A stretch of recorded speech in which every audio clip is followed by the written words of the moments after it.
Hi കൂട്ടുകാരെ, പുതിയൊരു വീഡിയോയിലേക്ക് ഏവർക്കും സ്വാഗതം. ഇന്നത്തെ വീഡിയോയിൽ നമ്മൾ നോക്കാൻ പോകുന്നത് ഫോർമുലകൾ വഴി +1 മാത്സ് മുഴുവൻ പഠിച്ചെടുക്കുക. അതേപോലെ തന്നെ ഫോർമുലകൾ മാത്രം പഠിച്ചുകൊണ്ട് മാത്സിൽ ഉയർന്ന മാർക്ക് വാങ്ങുക +1 ക്ലാസ്സുകളിൽ. അതുമായി ബന്ധപ്പെട്ട് ആദ്യത്തെ ചാപ്റ്ററാണ് നമ്മൾ ഇന്ന് ഡിസ്കസ് ചെയ്യുന്നത്. വളരെ കുറഞ്ഞ ലെങ്ത്ത് മാത്രമുള്ളൊരു വീഡിയോ ആയിരിക്കും ഇത്. കാരണം എല്ലാവർക്കും അറിയാം, ഫസ്റ്റ് ചാപ്റ്റർ എന്ന് പറയുന്നത് സെറ്റ്സ് ആണ്. സെറ്റിൽ നമുക്ക് ഏറ്റവും കുറച്ച് പോയിൻ്റ് പഠിക്കാനുള്ളൊരു ചാപ്റ്ററാണ്. ഏറ്റവും ഈസി ആയ +1 പഠിക്കാനുള്ളതിലേക്കും വെച്ച് ഏറ്റവും ഈസി ആയൊരു ചാപ്റ്ററാണ് സെറ്റ് എന്ന് പറയുന്നത്. ഈ സെറ്റ് ചാപ്റ്ററിൽ നമുക്ക് പഠിക്കാനുള്ളത് ആകെ 7 പോയിൻറ്റ്സ് ആണ്.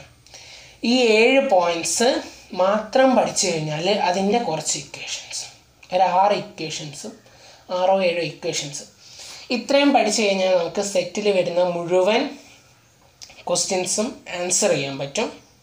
അതേപോലെ തന്നെ സെറ്റ് എന്ന ചാപ്റ്ററിൽ മുഴുവൻ മാർക്ക് വാങ്ങാൻ വേണ്ടിയിട്ട് ഞങ്ങളുടെ അടുത്ത A+ ക്ലാസ്സുകളിൽ ജൂലൈ 1 മുതൽ ആരംഭിക്കുന്നുണ്ട്. ആ ക്ലാസ്സുകൾ അപ്ലോഡ് ചെയ്യുമ്പം അതിൻ്റെ താഴെയായിട്ട് ഫസ്റ്റ് തന്നെ മാത്സിലെ സെറ്റ് ചാപ്റ്ററാണ് എടുക്കുന്നത്. അപ്പം ആ വീഡിയോയ്ക്ക് താഴെ ഡിസ്ക്രിപ്ഷനിൽ ഞങ്ങൾ തയ്യാറാക്കിയ ഒരു ക്വസ്റ്റ്യൻ പേപ്പർ ഉണ്ടാവും. അതിൽ 45 ചോദ്യങ്ങളാണ് ഉൾപ്പെടുത്തിയിട്ടുള്ളത്. ആ 45 ചോദ്യങ്ങൾ നിങ്ങൾ കറക്റ്റായി ചെയ്യുകയാണെങ്കിൽ ഉറപ്പാണ് സെറ്റ് എന്ന ചാപ്റ്ററിൽ നിന്ന് ഒരൊറ്റ മാർക്ക് പോലും നിങ്ങൾക്കാർക്കും പോകില്ല. പൊതുവേ എളുപ്പമായ ചാപ്റ്റർ ആണെങ്കിലും ശ്രദ്ധിച്ചിട്ടില്ലെങ്കിൽ സെറ്റൊന്നും മാർക്ക് പോകാൻ ചാൻസ് ഉണ്ട്. അതുകൊണ്ട് തന്നെ എല്ലാവരും നല്ല രീതിയിൽ വീഡിയോ ശ്രദ്ധിക്കുക. നമ്മൾ സെറ്റിലെ ഫോർമുലകൾ മാത്രം പഠിച്ചുകൊണ്ട് മുന്നോട്ട് പോകും.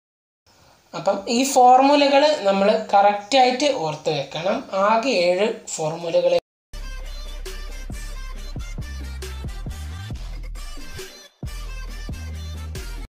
അപ്പം ഞാൻ ആദ്യം തന്നെ സെറ്റിൽ നമ്മൾ പഠിക്കുന്ന ഒരു പ്രധാനപ്പെട്ട പോയിൻ്റാണ് എന്താണ് ഒരു സെറ്റ്.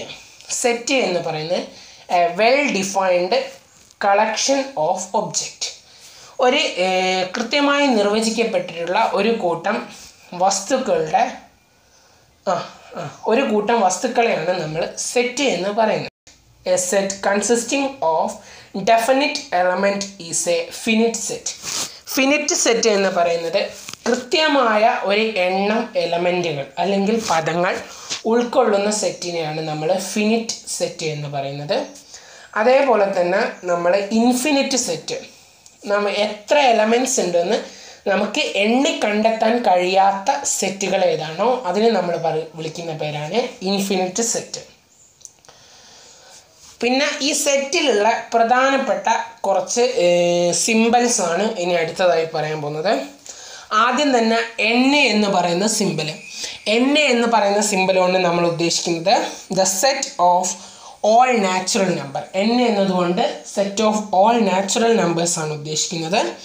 അതേപോലെ z എന്ന് പറയുന്നത് സെറ്റ് ഓഫ് ഓൾ ഇൻറ്റിജേഴ്സ്. ഇൻറ്റിജേഴ്സിൻ്റെ സെറ്റിനെയാണ് z എന്നതുകൊണ്ട് നമ്മൾ സൂചിപ്പിക്കുന്നത്. അതേപോലെ q എന്ന് പറയുന്നത് the set of all rational numbers. Rational നമ്പേഴ്സിനെയാണ് നമ്മൾ q എന്നതുകൊണ്ട് ഉദ്ദേശിക്കുന്നത്. അതേപോലെ തന്നെ r എന്ന് പറയുന്നത് set of all real numbers. എല്ലാ റിയൽ നമ്പേഴ്സും ഉൾക്കൊള്ളുന്ന സെറ്റിനെ നമ്മൾ r എന്ന സിമ്പൽ ഉപയോഗിച്ചാണ് സെറ്റ്സിൽ പറയുന്നത്. അതാണ് മെയിനായിട്ട് പഠിക്കാനുള്ള സിമ്പിൾസ്. ഇനി ഇതന്നെ പോസിറ്റീവ് ഇൻറ്റിജേഴ്സ് ഉണ്ട്, അതേപോലെ നെഗറ്റീവ് ഇൻറ്റിജേഴ്സ് ഉണ്ട്. അപ്പം നമ്മൾ പോസിറ്റീവ് ഇൻറ്റിജേഴ്സ് എഴുതുന്ന സമയത്ത് z+ എന്നുള്ള രീതിയിൽ ഇതുപോലെ മാർക്ക് ചെയ്യുന്നു. അതേപോലെ പോസിറ്റീവ് റാഷണൽ നമ്പേഴ്സാണ് സെറ്റിൽ ഉൾപ്പെടുന്ന വെച്ചാൽ q+ എന്നും, പോസിറ്റീവ് റിയൽ നമ്പേഴ്സ് ആണെങ്കിൽ r+ എന്നും നമ്മൾ സൂചിപ്പിക്കുന്നു. ഇതാണ് നമുക്ക് ആദ്യം തന്നെ പഠിക്കാനുള്ള സെറ്റിലെ പ്രധാനപ്പെട്ട പോയിന്റ്.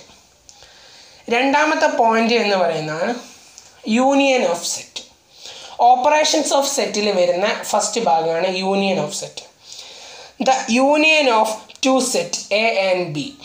രണ്ട് സെറ്റുകൾ സെറ്റ് എയും സെറ്റ് ബിയും കൂടി കമ്പൈൻ ചെയ്ത് നമ്മൾ പറയുന്നതാണ് A union B. A union B എന്ന സെറ്റിൽ ഉൾപ്പെടുന്നത് സെറ്റ് എയിലുള്ള എലമെൻസും സെറ്റ് ബിയിലുള്ള എലമെൻസും കൂടി കൂട്ടിച്ചേർത്ത് നമ്മൾ പറയുന്നതാണ് എ യൂണിയൻ ബി. ഇതിൽ സെറ്റ് എയിലത്തെ എലമെൻസ് ഉണ്ടാവും, സെറ്റ് ബിയിലത്തെ എലമെൻസും ഉണ്ടാവും. എ യൂണിയൻ ബി എന്ന് റെപ്രസെൻ്റ് ചെയ്യേണ്ടത് ഈ രീതിയിലാണ്. ഇനി രണ്ടാമത്തത്, the intersection of two set A and B are said to be contained elements that common in both the sets. The intersection of A and B denoted as A intersection B. A intersection B എന്ന് പറയുന്നത് എന്താണെന്ന് നോക്കാം. രണ്ട് സെറ്റുകൾ set എയും set ബിയും. ഈ set എയിലും set ബിയിലും പൊതുവായിട്ട് വരുന്ന കുറച്ച് പദങ്ങളുണ്ടാവും. ആ പദങ്ങളെല്ലാം കൂടി കൂട്ടിച്ചേർത്ത് ഒരു സെറ്റാക്കി പറയുന്നത് ഏതാണോ അതിനെയാണ് നമ്മൾ എ ഇൻ്റർസെക്ഷൻ ബി എന്നതുകൊണ്ട് ഉദ്ദേശിക്കുന്നത്. വെൻ ഡയഗ്രത്തിൽ ഇവിടെ റെപ്രസെൻ്റ് ചെയ്തിട്ടുണ്ട്, അതേപോലെ എഴുതുന്ന രീതിയിലും റെപ്രസെൻ്റ് ചെയ്തിട്ടുണ്ട്, നിങ്ങൾക്ക് നോക്കാവുന്നതാണ്. അടുത്തതായി നമുക്കിതിൽ നോക്കേണ്ടത് ടൈപ്സ് ഓഫ് സെറ്റാണ്. സെറ്റുകൾ പല ടൈപ്പ് ഉണ്ട്. അത് ഇപ്പോൾ ഉദാഹരണത്തിന് ഫിനിറ്റ് സെറ്റും ഇൻഫിനിറ്റ് സെറ്റും ഞാൻ ആദ്യം തന്നെ പറഞ്ഞിരുന്നു. അതേപോലെ പല ടൈപ്പ് സെറ്റുകളുണ്ട്. അതിൽ മറ്റൊരു ടൈപ്പ് സെറ്റാണ് empty set. Empty set എന്ന് പറഞ്ഞാൽ empty set contains no element. It denoted as phi or empty set. ഈ എം ടി സെറ്റ് എന്ന് പറയുന്നത് ആ സെറ്റിൽ യാതൊരുവിധ എലമെൻറ്റുകളും പദങ്ങളും ഉണ്ടാവില്ല. ഇത്തരത്തിലുള്ള സെറ്റാണ് എം ടി സെറ്റ് എന്ന് പറയുന്നത്. മറ്റൊന്നാണ് സിംഗിൾട്ടൺ സെറ്റ്. ആ സെറ്റിൽ ഒരേ ഒരു പദം മാത്രമേ ഉണ്ടാവൂ. ആ സെറ്റിനെ പറയുന്ന പേരാണ് സിംഗിൾട്ടൺ സെറ്റ്. ഫിനിറ്റ് സെറ്റും ഇൻഫിനിറ്റ് സെറ്റും നമ്മൾ ആദ്യം തന്നെ പറഞ്ഞിട്ടുണ്ട്. മറ്റൊന്നാണ് ഈക്വലൻ്റ് സെറ്റ്. ഈക്വലൻ്റ് സെറ്റ് എന്ന് പറഞ്ഞാൽ ഇപ്പം സെറ്റ് എയും സെറ്റ് ബിയും നമ്മൾ കൺസിഡർ ചെയ്യാണ്. ഈ സെറ്റ് എയിലും സെറ്റ് ബിയിലും തുല്യ എണ്ണം പദങ്ങളാണ് നമുക്ക് കാണാൻ കഴിയുന്നതെങ്കിൽ അതിനെ പറയുന്ന പേരാണ് equivalent set. Here set A and B are equivalent set എന്ന് നമുക്ക് എഴുതാൻ പറ്റും. അതേപോലെ തന്നെ ഈക്വൽ സെറ്റ്, അതായത് സെറ്റ് എയും സെറ്റ് ബിയും പക്ക ഐഡൻറ്റിക്കൽ ഈക്വൽ ആണെങ്കിൽ, ഐഡൻറ്റിക്കലായ നമ്പേഴ്സ് ആണെങ്കിൽ അതിനെ നമ്മൾ ഈക്വലൻ്റ് സെറ്റ് എന്ന്. ഇനി സബ്സെറ്റ് എന്ന് പറഞ്ഞാൽ എന്താണ്? ഇപ്പം ഒരു സെറ്റ് ഞാൻ എടുക്കുകയാണ്, ബി എന്ന് പറയുന്ന ഒരു സെറ്റ്. ബി എന്ന് പറയുന്ന ഒരു വലിയ സെറ്റിനെ ഞാൻ കണക്കാക്കുകയാണെങ്കിൽ A is A subset of B. B എന്ന് പറയുന്ന ആ വലിയ സെറ്റിൻ്റെ ഒരു ചെറിയ ഭാഗമാണ് എ എന്ന് കണക്കാക്കുമ്പോൾ, അങ്ങനെ നോക്കുന്ന സമയത്ത് ബി എന്ന് പറയുന്ന സെറ്റിൻ്റെ ഒരു സബ്സെറ്റാണ് A. A is A subset of B. Subset എന്ന് പറഞ്ഞ കൺസെപ്റ്റ് മനസ്സിലായെന്നാവെന്ന് വിചാരിക്കുന്നു. ഇനി ഇതേ സാധനം നേരെ തിരിച്ച് പറഞ്ഞാൽ B is A super set of A. അതായത് എയേക്കാൾ വലുതും എയിലെ എല്ലാ സംഖ്യകളും അല്ലെങ്കിൽ എയിലെ എല്ലാ പദങ്ങളും ഉൾക്കൊള്ളുന്ന ഒരു സെറ്റിന് നമ്മൾ പറയുക സൂപ്പർ സെറ്റാണ്. ഇതിൻ്റെ രണ്ടും ഡെഫിനീഷൻ ഞാനൊന്ന് വായിക്കാം. സബ്സെറ്റ് എന്ന് പറയുന്നത് if every element of A is an element of B denoted by A subset of B. For any set A, the set A and empty set is the subset of A. ഏതെങ്കിലും ഒരു set, ഇപ്പം A എന്ന് പറയുന്ന ഒരു സെറ്റിൻ്റെ എപ്പോഴും എല്ലായ്പ്പോഴും A എന്ന് പറയുന്ന ഒരു സെറ്റിൻ്റെ സബ്സെറ്റ് ആയിരിക്കും എം ടി സെറ്റ്. ഏതൊരു സെറ്റ് എടുത്താലും ആ സെറ്റിൻ്റെ സബ്സെറ്റുകളിലൊന്നായിട്ട് എം ടി സെറ്റിനെ നമുക്ക് കണക്കാക്കാൻ പറ്റും. അതേപോലെ തന്നെ അതിൻ്റെ സബ്സെറ്റാണ് ആ സെയിം സെറ്റ്. ഓക്കെ, ഇനി സെറ്റിൻ്റെ എണ്ണം, ഇപ്പം നമ്മൾ ഒരു സെറ്റിന് എത്ര സബ്സെറ്റുകൾ ഉണ്ട് എന്ന് നമ്മൾ കണ്ടെത്താൻ വേണ്ടി അതിൽ നമ്മൾ ചെയ്യേണ്ട ഇക്വേഷനാണ് 2 raised to n. 2 raised to n എന്ന് പറഞ്ഞാൽ ആ എന്നിൻ്റെ സ്ഥാനത്ത് ആ സെറ്റിൽ തന്നിരിക്കുന്ന സെറ്റിൽ എത്ര എലമെൻറ്റ്സ് ഉണ്ടോ ആ അക്കം നമ്മൾ ആ എന്നിൻ്റെ സ്ഥാനത്ത് ഇക്വേറ്റ് ചെയ്ത് കഴിഞ്ഞാൽ നമുക്ക് എത്ര സബ്സെറ്റ് ആ സെറ്റിനുണ്ടെന്ന് മനസ്സിലാക്കാൻ പറ്റും. ഇനി അടുത്തത് super set. B is A super set of A if A is A subset of B. B എന്ന് പറയുന്ന ഒരു സെറ്റിൻ്റെ സബ്സെറ്റാണ് എ എങ്കിൽ ബി എന്ന് പറയുന്നത് എയുടെ സൂപ്പർ സെറ്റാണ്. ഞാൻ പറഞ്ഞില്ലേ, നേരെ തിരിച്ച് പറയാം. ഇനി എന്താണ് പ്രോപ്പർ സബ്സെറ്റ്? പ്രോപ്പർ സബ്സെറ്റ് എന്ന് പറഞ്ഞാൽ സെയിം സെറ്റും ആ സെയിം സെറ്റ് ഒഴിവാക്കിയിട്ടുള്ള, ഇപ്പം എ സബ്സെറ്റ് ഓഫ് ബി, എയും ബിയും ഒരിക്കലും തുല്യമാവാൻ പാടില്ല. അതേപോലെ എ സബ്സെറ്റ് ഓഫ് ബി ആണെങ്കിലാണ് പ്രോപ്പർ സബ്സെറ്റ് എന്ന് വിളിക്കാം. ഈ പ്രോപ്പർ സബ്സെറ്റ് വരുന്ന സമയത്ത് 2n-1 ആണ് അതിൻ്റെ ഇക്വേഷൻ വരിക. ഇനി അടുത്തത് പവർ സെറ്റ്. പവർ സെറ്റ് എന്ന് പറയുന്നത് the set of all subset of set A denoted by power of set A. Here 2n ആണ് പവർ സെറ്റ്. നമ്മൾ ഓൾറെഡി സബ്സെറ്റിൻ്റെ ഇക്വേഷനായി പഠിച്ച സെയിം ഇക്വേഷനാണ് ഇവിടെ. 2n ആണ് പവർ സെറ്റ്. ഏതെങ്കിലും ഒരു സെറ്റ് തന്നിട്ട് ആ സെറ്റിൻ്റെ പവർ കണക്കാക്കാൻ പറഞ്ഞാൽ നമ്മൾ ചെയ്യേണ്ടത് ആ സെറ്റിൽ എത്ര പദങ്ങളുണ്ടോ അത് ടു ആ എണ്ണൽ ആ അക്കം, അതാണ് 2n. എന്നിന് പകരം ആ സെറ്റിൽ എത്ര പദങ്ങൾ ഉണ്ടെന്നുള്ള അക്കം ഇക്വേറ്റ് ചെയ്യുക. ഓക്കെ, മനസ്സിലായെന്ന് പ്രതീക്ഷിക്കുന്നു. അടുത്തത് യൂണിവേഴ്സൽ സെറ്റ്.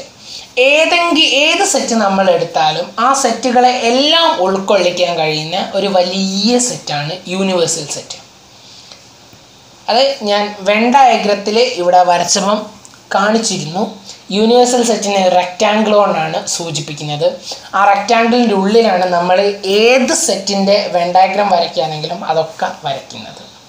യൂണിവേഴ്സൽ സെറ്റ് എന്ന് പറഞ്ഞാൽ എല്ലാ പദങ്ങളും ഉൾക്കൊള്ളുന്ന ഒരു സെറ്റാണ്. മനസ്സിലായി കാണുമെന്ന് പ്രതീക്ഷിക്കുന്നു. അടുത്തതായിട്ട് ഇതിൽ പഠിക്കാനുണ്ടെന്ന് പറഞ്ഞ കുറച്ച് ഇക്വേഷൻസ് ആണ് പറയുന്നത്. ആ ഇക്വേഷൻസ് കൂടി പഠിച്ചു കഴിഞ്ഞാൽ ഈ പാഠഭാഗത്തിലെ പ്രധാനപ്പെട്ട ഫോർമുല ക്ലാസ് കഴിയാണ്. ഈ ഫോർമുലകൾ മാത്രം പഠിച്ചു പോയാലും നിങ്ങൾക്ക് A+ വാങ്ങിക്കാൻ പറ്റും. ഇനി ഇതിൻ്റെ ഡീറ്റെയിൽഡ് ആയിട്ടുള്ള ക്ലാസ് ജൂലൈ 1 ഞങ്ങൾ അപ്ലോഡ് ചെയ്യുന്നുണ്ട്. അത് കേൾക്കാൻ താല്പര്യമുള്ളവർക്ക് കേൾക്കാം. അതിൻ്റെ കൂട്ടത്തിൽ കുറച്ച് എക്സ്ട്രാ ക്വസ്റ്റ്യൻസ്, ഒരു 20 ചോദ്യങ്ങളുടെ ഒരു ചോദ്യപേപ്പർ കൂടി ഞാൻ അറ്റാച്ച് ചെയ്യും. എന്തായാലും നമുക്ക് ആ ഇക്വേഷൻസ് ഒന്ന് നോക്കാം. ഇക്വേഷൻസിൽ നമുക്ക് ആദ്യം തന്നെ നോക്കാം. For any 2a and b, set a and b, the following holds are true. താഴെ പറയുന്ന രണ്ട് ഇക്വേഷൻസ് കൂടി ഞാനിപ്പോൾ ഇവിടെ പറയും. ആ ഇക്വേഷൻസ് ഏത് സെറ്റായാലും, സെറ്റ് എ ബി എന്നീ രണ്ട് സെറ്റുകളിലെ ഏത് സെറ്റാണെങ്കിലും അവയ്ക്ക് ശരിയായിരിക്കും എന്നാണ്. ആ ശരിയായ രണ്ട് ഇക്വേഷൻസ് നമ്മൾ എന്തായാലും പഠിച്ചിരിക്കണം. അതിൽ ഒന്നാമത്തത് A union B whole complement equal to A complement intersection B complement. രണ്ടാമത്തത് എന്ന് പറയുന്നത് A intersection B whole complement equal to A complement union B complement. ഈ രണ്ട് ഇക്വേഷൻസ് കൃത്യമായി ഓർത്ത് വയ്ക്കുക. പിന്നെ അടുത്തത് if the finite set A and B are given. ഒരു ഫിനിറ്റ് സെറ്റ്, നമുക്ക് കൃത്യമായ എണ്ണം അറിയുന്ന സെറ്റ് എയും ബിയും ഇവിടെ തന്നിരിക്കുന്നു. Such that A intersection B is equal to 5. If A intersection B equal to 5, അതായത് രണ്ട് സെറ്റുകളിലെയും ഇൻ്റർസെക്ഷൻ എടുക്കുമ്പോൾ നമുക്ക് 5 കിട്ടുന്നു. അഥവാ അവ ഡിസ്ജോയിൻറ്റ് സെറ്റുകൾ, രണ്ടും തമ്മിൽ പൊതുവായ ഒരൊറ്റ പദങ്ങളും ഇല്ലാത്ത രണ്ട് സെറ്റുകളായി മാറുകയാണെങ്കിൽ then n into A union B എന്ന് പറയുന്നത് n into A plus n into B ആയിരിക്കും. അതായത് number of A union B എന്ന് പറയുന്ന, അതായത് എ യൂണിയൻ ബി എന്ന് പറയുന്ന സെറ്റിലുള്ള നമ്പേഴ്സ് എന്ന് പറയുന്നത്, എലമെൻസിൻ്റെ നമ്പർ എന്ന് പറയുന്നത് number of set A set എയിലുള്ള എലമെൻറ്റിൻ്റെ നമ്പേഴ്സും പ്ലസ് സെറ്റ് ബിയിലുള്ള എലമെൻറ്റിൻ്റെ നമ്പേഴ്സും കൂടി ആഡ് ചെയ്തതായിരിക്കും. ഇനി അടുത്തതായിട്ട് നോക്കേണ്ടത് if A union B equal to 5, എയും ബിയും രണ്ട് സെറ്റുകൾ നമ്മൾ കൂട്ടുമ്പം അതിലത്തെ എലമെൻറ്റ്സ് എന്ന് പറയുന്നത് നൾ സെറ്റാണ് നമുക്ക് ലഭിക്കുന്നതെങ്കിൽ n into A union B എന്ന് പറയുന്നത് n of A plus n of B minus n of A intersection B ഇതായിരിക്കും ലഭിക്കുക. ഇത്രയാണ് നമുക്കിതിൽ പഠിക്കാനുള്ള പ്രധാനപ്പെട്ട ഫോർമുലാസ്. ഇതുകൂടി പഠിച്ചു കഴിഞ്ഞാൽ ഈ ചാപ്റ്ററിൽ നിങ്ങൾക്ക് സുഖസുന്ദരമായിട്ട് മുഴുവൻ മാർക്കും മേടിക്കാൻ പറ്റും. ഈ ഒരു ഭാഗം കൃത്യമായിട്ട് നോക്കുക. ജൂലൈ 1-ാം തീയതിയുള്ള ക്ലാസ് കേൾക്കുക. ഇനി അടുത്ത ചാപ്റ്ററിൻ്റെ ഫോർമുലാസുമായി ഞാൻ അടുത്ത ദിവസം വരുന്നതാണ്.